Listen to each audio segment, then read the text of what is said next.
A devoted father fought for 2 years to keep his sons close. His ex-wife's family offered him $1 million to walk away. He refused. 4 weeks later, he was dead in his own garage.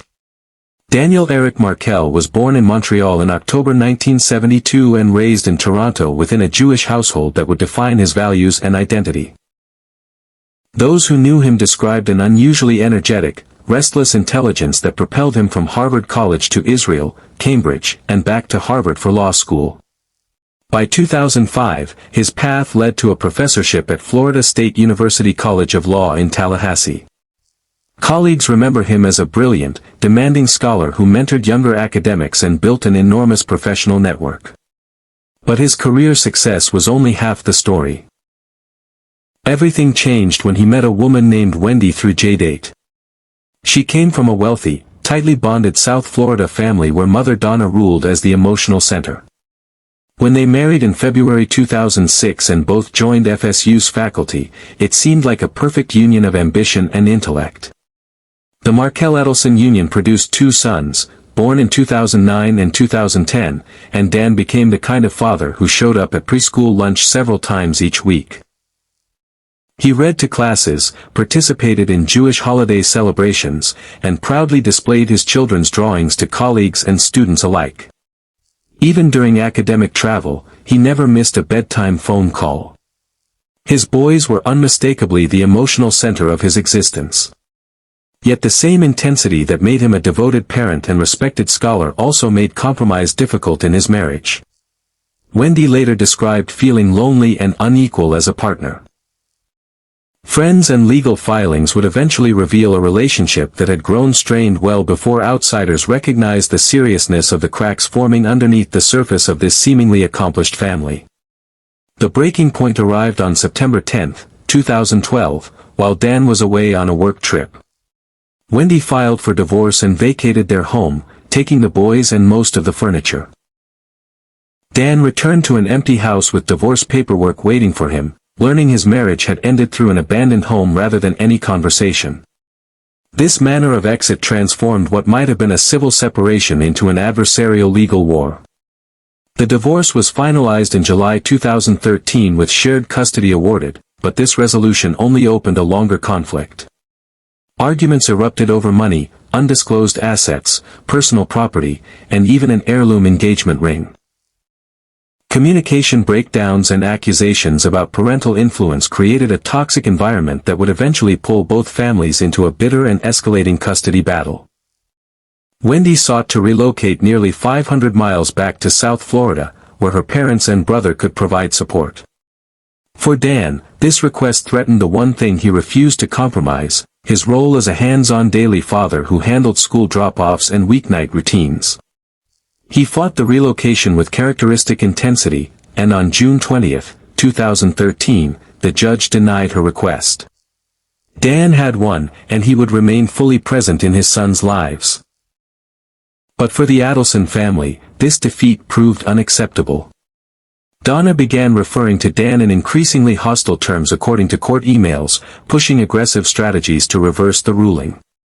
When Dan rejected a proposed $1 million buyout, the conflict deepened further, with Dan eventually filing motions to restrict Donna's unsupervised access to her grandchildren, scheduled for a May 2014 hearing.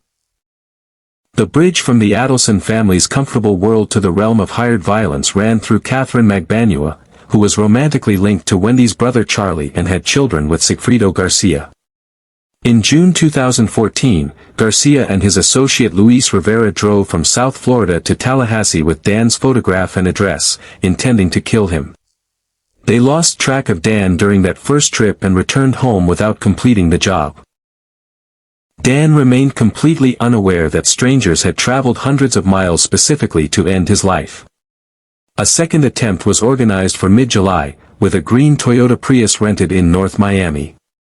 Through Magbanua, the killers learned Dan was flying to New York soon, pushing their timeline from a vague plan into an immediate necessity that had to unfold within hours. The morning of July 18, 2014, followed Dan's ordinary routine, dropping his sons at preschool, visiting the gym, then heading home completely unaware of the light green Prius that had been tracking him through the city.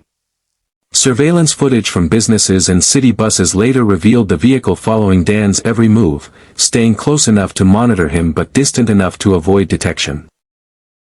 Shortly before arriving home, Dan mentioned on a phone call that he'd noticed an unfamiliar person near his driveway. The caller then heard a sound consistent with an attack beginning. At approximately 11 a.m., while Dan sat in his car in his Benton Hills garage, he was shot twice in the head at close range. Nothing in his home was disturbed, there was no robbery, the killers had arrived with only one objective.